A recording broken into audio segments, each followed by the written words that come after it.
деревню спортсменов встречает команда из Сирии. Это первая иностранная делегация, которая заселяется в деревню. Добро пожаловать к нам! Деревня спортсменов открывает свои двери для команды Сирийской Арабской Республики.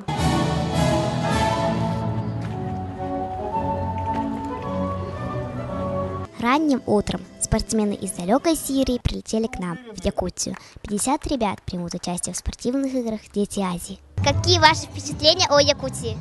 شو انت اول يعني شو هي الفكره اللي اخذتيها عن ياكوتي من اول لحظه عن هاي البلد؟ ياكوتي بلد جميل ونظيف وفي عالم حباب ومحترم.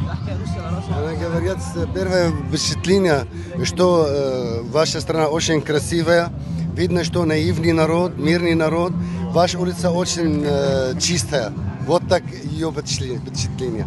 Все они будут жить в деревне спортсменов. Мэр и команда будут стараться, чтобы на протяжении 12 дней им все понравилось, а воспоминания об этих играх были только хорошими.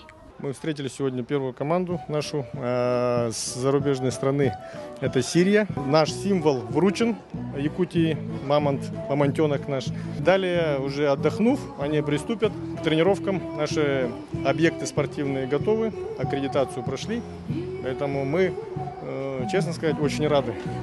Сирия будет представлена на этих соревнованиях в 12 видах спорта.